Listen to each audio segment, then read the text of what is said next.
Hi there, Becky here from 168 Fitness.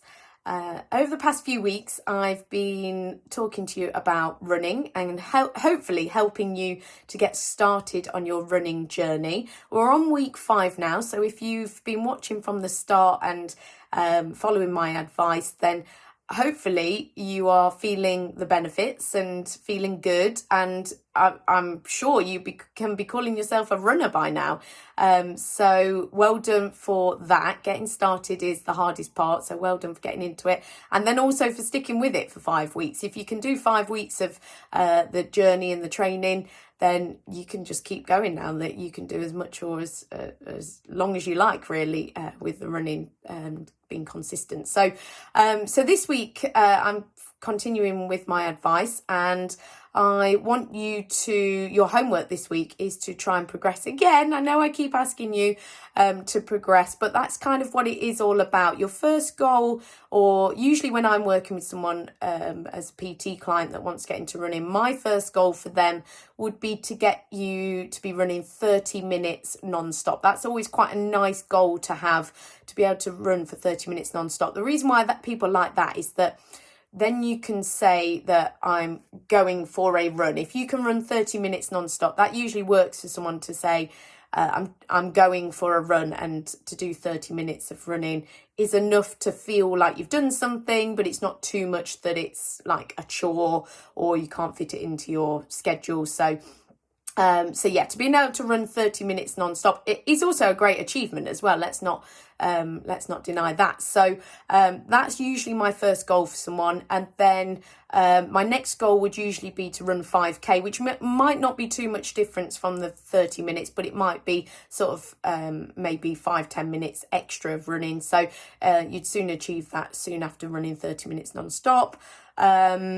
And then after that, it could be a 10k, or it could be about getting faster and running quicker times. So you kind of come to that crossroads, and we make a decision what you want to work on. So at the moment, though, we're just trying to build you up so that if you are calling yourself a runner, which I'd love for you to do, because no matter what pace you're running at, if you're going out there and doing it, then you deserve to take that credit. So yes, start by calling yourself a runner, because then what do runners do? They go out and run.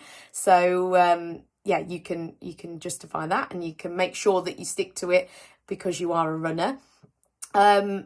But we need to, if you are running and that's going to be your new favourite hobby and fitness, then we kind of want to be running 3 times a week. That's a good amount to be doing. It's not essential. So sometimes clients come to me and they say, I can literally only do once a week. That's all I've got available to me.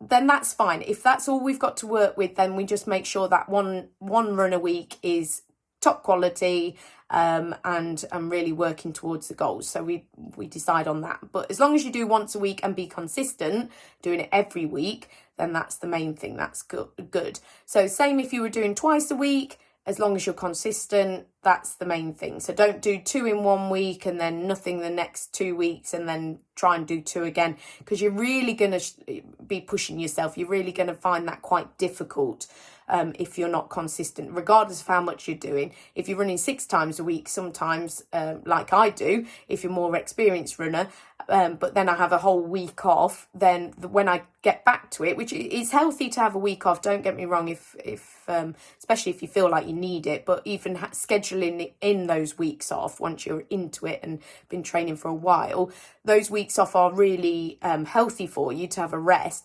However, when you come back, that is probably one of the hardest weeks of training, because your body has kind of got out of the habit, and also your mind as well. You will have kind of got out of that routine as well, so it will feel a bit of a struggle. So we want to try and be as consistent as possible. That's what I'm saying. So 3 times a week would be a good goal to aim for. But if you're doing other things as well, maybe you're doing some fitness classes or PT or gym or anything else like that, then yeah, don't feel like it's got to be all running. It's always good to do a bit of everything. Variety is good.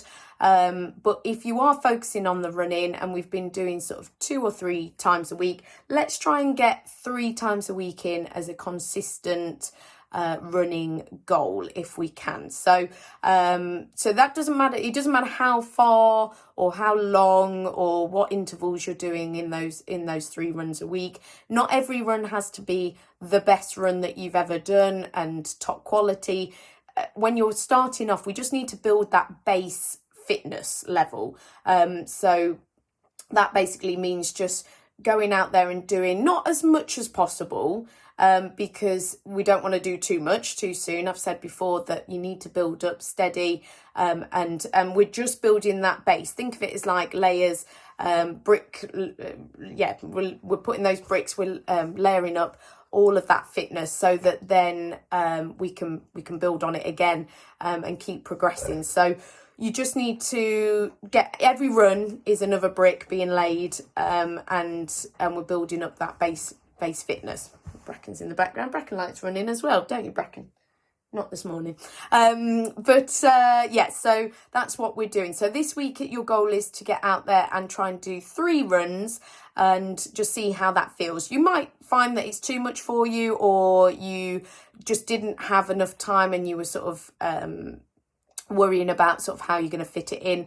Okay, if you don't want to do it, but give it a go, and we can always sort of decide that you want to do maybe 2 runs a week if instead. But that's just your progression this week. Or if you just want to stay the same as you did last week and just be consistent with that, that's absolutely fine as well. Do not feel like you have to progress this week at all. The main thing is that you just keep going. So next week is my final week of advice for you. Please do get in touch if you've got any questions, but I'll see you then if not.